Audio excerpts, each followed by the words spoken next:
বন্ধুরা, এখনকার নতুন বাইকের হেডলাইট সবসময় অন থাকে কেন? কখনো ভেবে দেখেছেন? আচ্ছা বলুন তো, সমস্ত সাবমেরিন কালো রঙের আর সমস্ত ক্রুজ শিপ সাদা রঙেরই হয় কেন? গার্বেজ ক্যাফের কথা কখনো শুনেছেন? এই ক্যাফেটা কেন বিখ্যাত জানেন? বন্ধুরা, এই ধরনের ইন্টারেস্টিং ফ্যাক্ট সম্পর্কে জানার জন্য ভিডিওটা অবশ্যই শেষ পর্যন্ত দেখুন। তাহলে চলুন শুরু করা যাক। নাম্বার 1, এখনকার দিনে বাড়িতে 4 চাকা থাকুক বা না থাকুক, মোটরসাইকেল কিন্তু প্রায় সমস্ত বাড়িতেই থাকে। 18 বছর হতে না হতেই ছেলেরা বাড়িতে বাইকের জন্য আবদার শুরু করে দেয়। পেট্রোল ভরার জন্য পকেটে টাকা থাকুক বা না থাকুক, বাইকে চেপে হিরো ভাবতে কার না ভালো লাগে বলুন তো? কিন্তু বাইক প্রেমীরা কি এটা খেয়াল করেছেন যে এখন রাতের মতো দিনের বেলাতেও বাইক এবং স্কুটারের হেডলাইট জ্বলতে থাকে? এটা কিন্তু কোনো নতুন ট্রেন্ড নয়, এটা হলো এমন একটা সরকারি গাইডলাইন যেটা বাইক নির্মাণকারী কোম্পানিগুলোকে মেনে চলতে হচ্ছে। বাইকে সবসময় অন থাকা হেডলাইটের এই ফিচারটাকে এইচও বলা হয়, যার মানে হলো auto headlight on system. HO engine start হওয়া মাত্রই শুরু হয়ে যায়, তারপর দিন হোক বা রাত হোক ইঞ্জিন অফ করা না পর্যন্ত বাইকের হেডলাইট জ্বলতে থাকে। আসলে এই ধরনের বাইকে হেডলাইট অফ করার সুইচই থাকে না। এবার আপনারা অনেক হয়তো ভাবছেন যে সরকারের তরফে এমন অদ্ভুত গাইডলাইন কেন দেওয়া হলো? এর উত্তর হলো সড়ক দুর্ঘটনা। এটা তো আপনারা জানেন যে বাইকের সাইজ অন্যান্য সমস্ত গাড়ি এবং যানবাহনের তুলনায় অনেকটাই ছোট হয়ে থাকে, যার ফলে অন্ধকারে এবং কুয়াশায় বাইক আরোহীরা সবথেকে বেশি দুর্ঘটনার শিকার হয়ে থাকে। যার সাহায্যে সামনে থেকে আসা গাড়ি বাইকটাকে দেখতে না পেলেও হেডলাইট অন দেখে এটা বুঝে যাবেন যে কোনো যানবাহন আসছে। এর ফলে বাইক দুর্ঘটনা অনেকটাই কম হবে।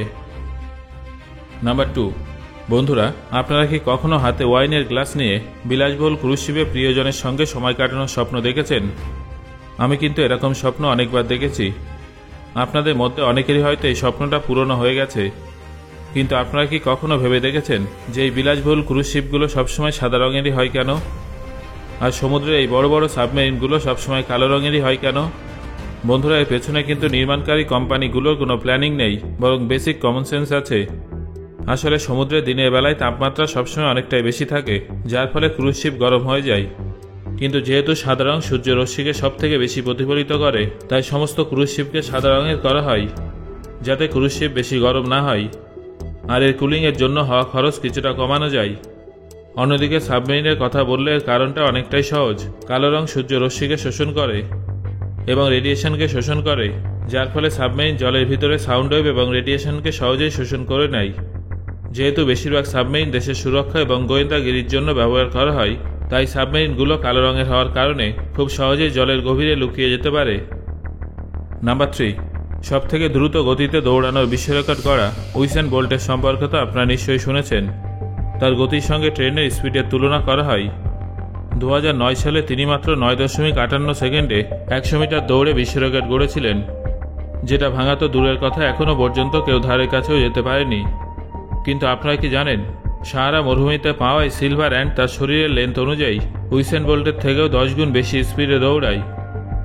হ্যাঁ বন্ধুরা, একটা রিসার্চে এটা জানা গেছে যে সিলভার অ্যান্টের স্পিড প্রতি সেকেন্ডে 855 মিলিমিটার, অর্থাৎ একটা সিলভার অ্যান্ড তার বডি লেন্থের থেকে 108 গুণ বেশি স্পিডে এগিয়ে যায়।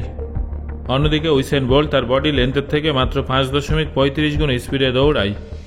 অর্থাৎ যদি এই পিঁপড়েটা উইসেন বোল্টের সাইজের হতো, তাহলে তার থেকেও 20 গুণ বেশি স্পিডে দৌড়াতো। নাম্বার 4, মার্কেটে এমন হাজার হাজার কোম্পানি আছে যাদের আসল ব্যবসা অন্য কিছু ছিল, কিন্তু পরবর্তী সময়ে তারা সেখান থেকে বিচ্ছিন্ন হয়ে এমন একটা নতুন ব্যবসা শুরু করে যে ব্যাপারে তাদের আগে থেকে কোনো অভিজ্ঞতাই ছিল না। তবে এই বিষয়টাকে পরবর্তী পর্যায়ে নিয়ে গিয়েছিল পেপসি, যারা পৃথিবীর 6ষ্ঠ বৃহত্তম নেভির মালিক হয়ে গিয়েছিল। একটা সফট ড্রিঙ্কস কোম্পানির নিজস্ব নেভি, ব্যাপারটা আপনাদের কাছে ঠিক পরিষ্কার হলো না, তাই তো? তাহলে জেনে নিন সম্পূর্ণ ফ্যাক্ট। দ্বিতীয় বিশ্বযুদ্ধ শেষ হওয়ার পর রাশিয়ার কমিউনিজম থেকে ক্যাপিটালিজম বেশি পছন্দ হতে শুরু করেছিল। একটা আমেরিকান কোম্পানি হওয়া সত্ত্বেও পেপসির স্বাদ রাশিয়ানদের অত্যন্ত পছন্দ হয়েছিল এবং তারা পেপসিকে তাদের দেশে আনার জন্য সবকিছু করতে প্রস্তুত ছিল। কিন্তু বন্ধুরা, রাশিয়াতে পেপসি আনা এতটাও সহজ ছিল না, কারণ সোভিয়েত কারেন্সি ইন্টারন্যাশনাল মার্কেটে বৈধ ছিল না, আর এর সাহায্যে বিশ্ব বাণিজ্যও সম্ভব ছিল না। তাই রাশিয়া আর পেপসি এখানে ব্যবসার জন্য বিনিময় প্রথার ব্যবহার করে। রাশিয়া পেপসির বোতলের পরিবর্তে ভডকার বোতল অফার করে, কিন্তু পেপসি সেটা পছন্দ হয় না। এই পরিস্থিতিতে রাশিয়া পেপসিকে তাদের কোল্ড ড্রিঙ্কসের পরিবর্তে রাশিয়া নেভির একটা ফ্লিট অফার করে। এছাড়াও রাশিয়া পেপসিকে 17টা সাবমেরিন, একটা ফ্রিগেট, একটা ক্রুজার এবং একটা ডেস্ট্রয়ার শিপ দেয়। যার মূল্য ছিল আনুমানিক $3 বিলিয়ন। এইভাবে পেপসি সেই সময় পৃথিবীর ষষ্ঠ সবথেকে শক্তিশালী নেভির মালিকে পরিণত হয়েছিল। যদিও পরে পেপসি তাদের সমস্ত মিলিটারি ভেসেলস বিক্রি করে দেয় আর এই ব্যবসা থেকে নিজেদের হাত সরিয়ে নেয়। নাম্বার 5, দুধ এবং মাছ মাংস উভয় শরীরের জন্য স্বাস্থ্যকর এবং পুষ্টিগুণে ভরপুর। কিন্তু তা সত্ত্বেও আপনারা অনেক সময় বয়স্ক ব্যক্তিদের মুখে শুনে থাকবেন যে মাছ খাওয়ার পরে দুধ খাওয়া কিংবা মাংস খাওয়া এবং একসঙ্গে মাছ মাংস দুধ খাওয়া উচিত নয়। আসলে অনেকেরই ধারণা যে দুধ এবং মাছ মাংস একসঙ্গে খেলে ত্বকে সাদা রঙের ছোপ ছোপ পড়ে যায়, যাকে বলা হয় ভিটিলিগো। কিন্তু বন্ধুরা, আপনাদের জানিয়ে রাখি যে বৈজ্ঞানিক দৃষ্টিকোণ থেকে সপক্ষে কোনো প্রমাণ পাওয়া যায়নি যে মাছ মাংস এবং দুধ একসঙ্গে খেলে ত্বকের কোনো সমস্যা হয়ে থাকে। এমনকি পৃথিবীর অনেক দেশে মানুষ মাংস রান্নাতেও দুধ ব্যবহার করে থাকেন, যেমন চিকেন মিল্ক কারি। এবার যদি মাংস এবং দুধ একসঙ্গে খেলে কোনো সমস্যা হতো তাহলে এই ধরনের ডিশ এত বেশি জনপ্রিয় হতো না। তাই আমার ব্যক্তিগতভাবে একেবারেই মনে হয় না যে এই ধরনের কথার কোনো সত্যতা আছে। নাম্বার 6, বন্ধুরা, এখনও পর্যন্ত আপনারা হয়তো অনেক ধরনের রেস্টুরেন্টে গেছেন এবং সেখানকার বিভিন্ন ধরনের সুস্বাদু ডিশ ট্রাই করেছেন। কিন্তু এখন আমি আপনাদের যে রেস্টুরেন্টের সম্পর্কে জানাতে চলেছি সেটাই সমস্ত রেস্টুরেন্টের থেকে একেবারে আলাদা। বন্ধুরা, আপনারা কি জানেন ভারতের ছত্তিশগড়ের অম্বিকাপুরে গার্বেজ ক্যাফে নামের একটা ফুড জয়েন্ট খোলা হয়েছে, যেখানে 1 কিলো আবর্জনা দিলে সুস্বাদু খাবার খাওয়া যায়। হ্যাঁ, আপনারা ঠিকই শুনেছেন। আপনি যদি 1 কিলো আবর্জনা জোগাড় করতে না পারেন তাহলে 500 গ্রাম আবর্জনা দিলেও চলবে এবং এই আবর্জনার পরিবর্তে আপনারা ফ্রিতে টিফিন উপভোগ করতে পারবেন। এইভাবে কিন্তু খুব সহজেই শহরও পরিষ্কার হচ্ছে আর ক্ষুধার্তরাও খাবার পাচ্ছে। আইডিয়াটা কিন্তু চমৎকার, তাই না? নাম্বার 7, এটা তো আপনারা সবাই জানেন যে 1920 সালের 31শে আগস্ট মিশিগানে পৃথিবীর সর্বপ্রথম রেডিও প্রোগ্রাম ব্রডকাস্ট করা হয়েছিল। কিন্তু বাস্তবে কি এটা পৃথিবীর প্রথম রেডিও ব্রডকাস্ট ছিল?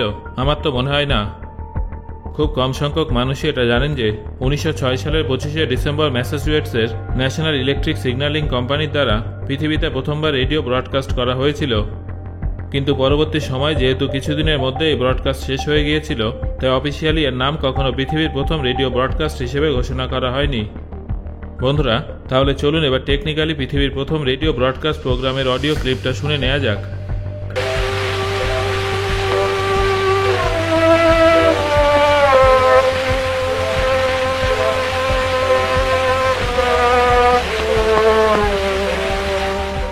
নাম্বার 8, আইস স্কেটিং এমনিতে অনেক কঠিন একটা কাজ। তার উপর যদি আইস স্কেটিংয়ের সময় কোনো মিউজিক্যাল ইনস্ট্রুমেন্ট বাজাতে হয় তাহলে তো সেটা প্রায় অসম্ভব হয়ে ওঠে। কিন্তু আমাদের ভারতীয় সেনাদের ডিকশনারিতে ইম্পসিবল শব্দটাই নেই। খুব কম সংখ্যক মানুষই এটা জানেন যে ভারতীয় সেনার নামে আইস স্কেটিং পাইপ ব্যান্ড তৈরি করার বিশ্ব রেকর্ড আছে। আসলে আমাদের ভারতীয় সেনারা 2014 সালের মার্চ মাসে পৃথিবীর সবথেকে বড় আইস স্কেটিং ব্যান্ড তৈরি করেছিল, যেটা এখনও পর্যন্ত পৃথিবীর সবথেকে অ্যামেজিং ব্যান্ডগুলোর মধ্যে অন্যতম বলে মনে করা হয়। দেখে নিন সেই অ্যামেজিং ব্যান্ডের দুর্দান্ত পারফরমেন্সের একটা ছোট ঝলক। সো বন্ধুরা, আজকের এই ভিডিওতে আলোচিত ফ্যাক্টগুলোর মধ্যে কোন ফ্যাক্টটা শুনে আপনি সবথেকে বেশি অবাক হয়েছেন সেটা অবশ্যই আমাকে কমেন্ট করে জানান। ধন্যবাদ।